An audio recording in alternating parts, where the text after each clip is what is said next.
राधे राधे। जय श्री कृष्ण। श्रीमद् भगवद गीता अध्याय 2 श्लोक नंबर 57 से प्रारंभ। यह सर्वत्रानभिस्नेह तत्तत्प्राप्य शुभाशुभम नाभिनंदति न द्वेष्टि तस्य प्रज्ञा प्रतिष्ठिता।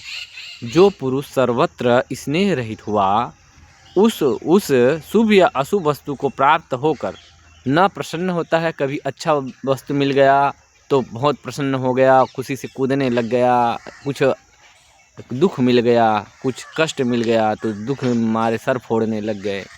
ऐसा नहीं होता, वो शांत रहता है और जो न किसी से ज़्यादा राग रखता है, न कोई भी व्यक्ति वस्तु परिस्थिति से द्वेष रखता है, उसको स्थिर बुद्धि कहते हैं। यदा संहरते चायं कूर्मो असंगानिव सर्वशः इंद्रियार्थेभ्यः तस्य प्रज्ञा प्रतिष्ठिता। और जैसे कछुआ सब ओर से अपने अंगों को समेट लेता है, अपने अंदर खींच लेता है, क्यों जब उनको संकट दिखाई देता है ना, तो अपने हाथ पैर सर पूंछ को सबको अपने शरीर के अंदर खींच लेता है। उसी प्रकार से जो इंद्रियों के विषय है, खाने का, देखने का, स्पर्श का, वो ऐसे संत योगी जानते हैं कि जो इंद्रियों का विषय है, इसमें यदि हम सुख बुद्धि से हम इसमें प्रवृत्त हुए तो हमको कष्ट दुख मिलने ही वाला है, क्योंकि सब दुख का ही उपाय है, दुख का ही साधन है संसार। तो वो जो है इंद्रियों के विषयों से मन को, इंद्रियों को हटा करके अपने अंदर समेट लेता है, अपने आत्मा की तरफ, तब उसकी बुद्धि स्थिर है, ऐसा समझना चाहिए। विषयों के लिए उनका इंद्रियां लोलुप नहीं होता है, ऐसा है स्थिर बुद्धि महात्मा। विषया विनिवर्तन्ते निराहारस्य देहिनः रसवर्जं रसोऽपि यस्य परं दृष्ट्वा निवर्तते।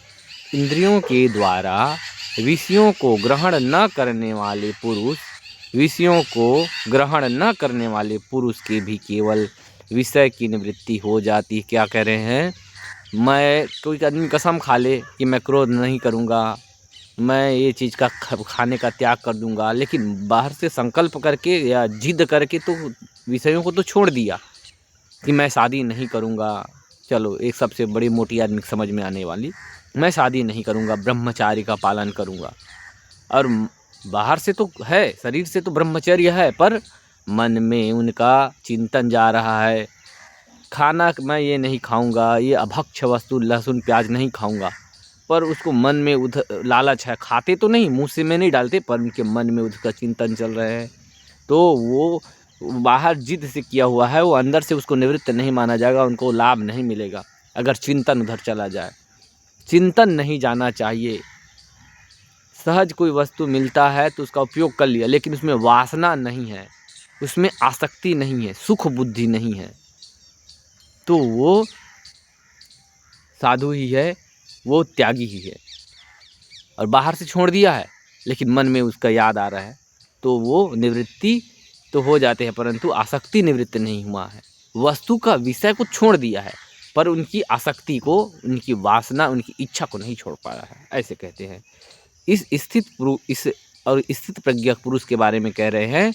स्थित प्रज्ञ पुरुष की तो आसक्ति भी परमात्मा का साक्षात्कार करके निवृत्त हो जाती है।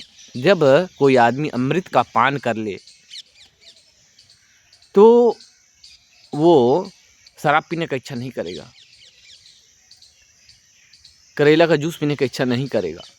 वैसे ही जो परमात्मा परम आनंद स्वरूप, परम प्रेम रस के, सबका प्रेम के प्राप्तव्य वस्तु जो परमात्मा जब मिल जाएंगे तो फिर ये छोटी छोटी विषयों की आसक्ति उसका नष्ट हो जाती है, ऐसे कह रहे हैं।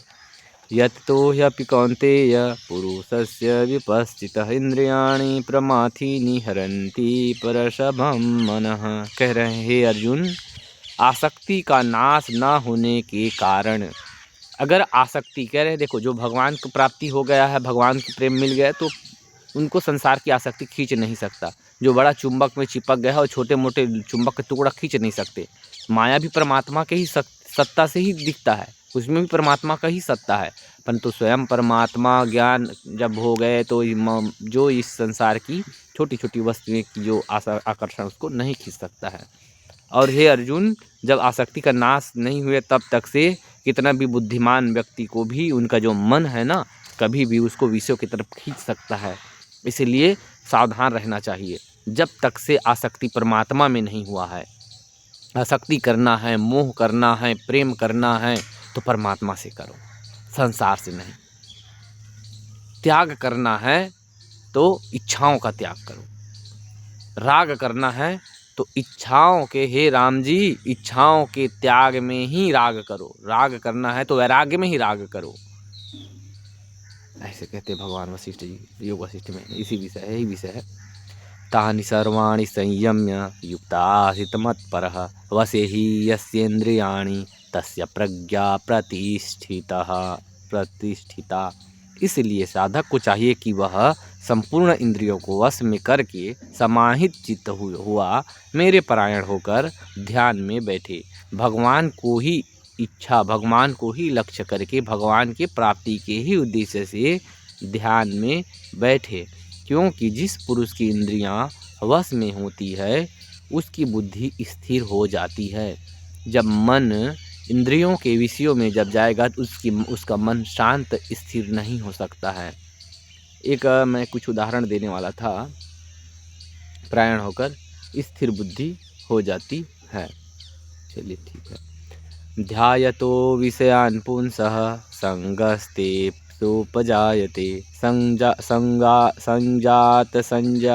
संगात संजायते कामः कामात् क्रोधो अभिजायते। विषयों का चिंतन करने वाले पुरुष की उन विषयों में आसक्ति हो जाती है। जिस वस्तु की हम बार बार चिंतन करते हैं उसके प्रति प्रेम हो जाता है। इसीलिए कहते हैं जो भगवान का चिंतन करते हैं, जो संतों के संग में सत्संग के द्वारा सत्संग का चिंतन करते हैं तो उनको परमात्मा में प्रेम हो जाता है। और जो विषयों का चिंतन करेगा तो उसको विषयों में, भोगों में प्रेम हो जाती, आसक्ति हो जाती है। कह रहे हैं आसक्ति से उन विषयों की कामना उत्पन्न हो जाती है। जिस चीज़ में हमको प्रेम हो जाता है, जो हमको अच्छा लगता है, उसको पाने की इच्छा होता है। जब गुरु कृपा से, शास्त्र कृपा से, अनंत जन्मों की पुण्यों से जब हमको भगवान अच्छा लगने लग जाता है, सत्संग अच्छा लगने लग जाता है तो हमें भगवान को ही पाने की इच्छा होता है, हमें भगवान की दर्शन की इच्छा हो जाता है। और जब कोई हमको समझ में आ गया आजकल मोबाइल का नया मॉडल आया है, ये नया नया वर्जन आया है, तो मोबाइल की इच्छा हो जाएगा कि उनकी प्रशंसा सुनेगा। उसके पास, मेरे दोस्त के पास में नया मॉडल का मोबाइल आया है तो उनको लगेगा बहुत अच्छा है, तो उसको लगेगा कि मैं भी लूँ। तो जिस चीज़ का चिंतन होगा, जिसका दर्शन होगा, जिससे प्रेम होगा, वही पाने का इच्छा होता है। इसलिए भगवान से ही प्रेम करें और भगवान को ही पाने का इच्छा हो, विषयों का नहीं। ठीक है। कह रहे हैं विषयों की चिंतन, आसक्ति होने से फिर विषयों को पाने की कामना होती है और कामना में विघ्न पड़ने पर क्रोध होता है। मेरे को कोई वस्तु चाहिए परंतु वो वस्तु मेरे को नहीं मिला तो मेरे को क्रोध होगा, क्रोध उत्पन्न होगा। वैसा ही होता है। क्रोधाद् भवति सम्मोहः सम्मोहात् स्मृतिविभ्रमः स्मृतिभ्रंशात् बुद्धिनाशो बुद्धिनाशात् प्रणश्यति। क्रोध से अत्यंत मूढ़ भाव उत्पन्न हो जाता है। क्या करना है समझ में, तो कुछ चीज़ तोड़ दिया, फोड़ दिया, बिगाड़ दिया, बुद्धि नष्ट हो जाता है। क्या करना है नियंत्रण नहीं रहता है। और मूढ़ भाव से स्मृति विभ्रम हो जाता है। स्मृति में भ्रम हो जाने से बुद्धि अर्थात ज्ञान शक्ति का नाश हो जाता है। क्रोध के समय में ज्ञान नहीं रहता है, क्या करना क्या नहीं करना। अत्यंत आदमी पागल बावला हो जाता है। और बुद्धि का नाश हो जाने से यह पुरुष अपनी स्थिति से गिर जाता है। अर्थात जो अपना ज्ञान स्थिति है वहाँ बुद्धि नाश हो जाने से वो अपनी स्थिति से गिर जाता है, पतन में आ जाता है। पतन नीचता में, नीचे स्थिति में गिर जाती है, निम्न श्रेणी में आ जाता है। जो राजा का बेटा भिखारी बन जाए तो गिर गया, वैसे ही जो आत्मा परमात्मा का अंश है, सच्चिद आनंद स्वरूप आत्मा है, अमर अविनाशी है, वो भी अपने आप को अत्यंत दीन दुखी मानने लगता है। राग द्वेष वियुक्तस्तु विषयानिन्द्रियैश्चरन् आत्मवश्यैर्विधेयात्मा प्रसादम अधिगच्छति। परंतु अपने अधीन किए हुए अंतःकरण वाला साधक अपने वश में की हुई राग द्वेष से रहित इंद्रियों द्वारा विषयों में विचरण करता हुआ अंतःकरण की प्रसन्नता को प्राप्त होता है। जो राग द्वेष से रहित इंद्रियां अर्थात मेरे को ये चाहिए, मुझको वो अच्छा नहीं लगता, वो नहीं चाहिए, मुझको यही चाहिए, कोई मेरे की पसंद की चीज़ आ गए तो खुश हो जाए, अच्छा लगे, मन से राग द्वेष की आसक्ति हट गया है, ऐसे बुद्धिमान पुरुष कोई भी वस्तु मिल जाए तो उसको भोग लेते हैं। कुछ खाने को आ गया, शरीर के लिए पा लिया, कुछ पहनने का वस्त्र आ लिया, पहन लिया, विवाह हो गया तो उनका संतान भी हो जाएगा, संतान नहीं भी हुआ तो भी दुखी नहीं होगा, संतान होगा तो भी सुखी नहीं होगा, बच्चा मर गया जवान बच्चा फिर भी उसको दुखी नहीं होगा, बच्चा जन्म ले लिया, बड़े ग्रेजुएट हो गए, बड़े उन्नति कर पा लिया तो भी उनको अंदर से सुखी नहीं होगा। वो शांत मना राग द्वेष से मुक्त हुए बुद्धि वाला जो पुरुष है, सुनिएगा, साधक है, अंतःकरण वश में अपने वश में किया हुआ अंतःकरण को राग द्वेष से रहित बुद्धि वाला, इंद्रियों के कोई विषयों में राग और द्वेष नहीं रखता है, और उसको कोई भी जब विषय उसको मिलता है विषय में विचरण करता हुआ भी उनको कभी अंतःकरण की प्रसन्नता को प्राप्त होता है, सदैव प्रसन्न रहते हो, अपने आप में प्रसन्न रहते हैं। कोई चीज़ मिला तो उसलिए सुखी नहीं हुआ, कुछ चीज़ मिला इसलिए दुखी नहीं हुआ है, वो अपने आप में ही सुख दुख है। जैसे कि बार बार उदाहरण देता हूँ, आकाश है, आकाश में कभी धूप आया, बादल आया, बारिश आया, धूल आया, धुआं आया, आकाश को कभी कुछ कष्ट नहीं होता है, आया वो सबका साक्षी होता है। उसी प्रकार से ज्ञानी पुरुष का ही लक्षण है। प्रसादे सर्वदुःखानां हानिरस्योपजायते प्रसन्नचेतसो ह्यासु बुद्धि पर्यवतिष्ठते। अंतःकरण की प्रसन्नता होने पर इसके संपूर्ण दुखों का अभाव हो जाता है। जब अंतःकरण जब प्रसन्न हो जाता है, अपने आत्मा आनंद स्वरूप है, सुख स्वरूप है, जो परमात्मा का जो स्वरूप जो स्वभाव है वही स्वभाव आत्मा का है। आत्मा और परमात्मा एक ही तत्व है। परमात्मा का शक्ति अलग है, जैसे समुद्र का जल है, लोटे का जल है, गिलास सरोवर का जल है, समुद्र में मिल जाएगा तो समुद्र ही हो जाएगा, और उसमें भी जल का स्वभाव तो मिलता जुलता तो है। तो आनंद स्वरूप आत्मा स्वयं है, वो बाहर के विषयों से सुखी दुखी होने की मूर्खता नहीं करता है जो ज्ञानी जन है। उस प्रसन्न चित्त वाले कर्म योगी की बुद्धि शीघ्र ही सब ओर से हटकर एक परमात्मा में ही भली भांति स्थिर हो जाता है। जो कर्मयोगी है, जो राग द्वेष से मुक्त है, उसकी बुद्धि एक सब तरफ से हट करके एक परमात्मा में ही भली भांति स्थिर हो जाती है, ऐसे कह रहे हैं। ठीक है, 65 श्लोक तक का आज हमने लगभग 10 श्लोक किए। अगला फिर अगले वीडियो में। राधे राधे। आप लोग श्रवण करते रहिए, जब समय मिल जाए सोने के समय ही थोड़ा से सत्संग करके शास्त्र श्रवण करके सोना चाहिए। दीर्घ काल तक का अज्ञान है, जन्मों जन्मों का हमारा इस संसार को सत्य समझने का संस्कार है, उसको मिटाने के लिए लंबे समय तक दीर्घ काल तक अभ्यास करना पड़ेगा, श्रवण करना पड़ेगा। राम जी के गुरुदेव भगवान वशिष्ठ जी कहते, हे राम जी, जब जन्मों जन्मों का लंबे समय का जब संस्कार पड़ा है जगत को सत्य समझने का, तो इस संसार को मिटाने के लिए लंबे समय तक अभ्यास करना पड़ेगा, जल्दी से नहीं हो जाएगा।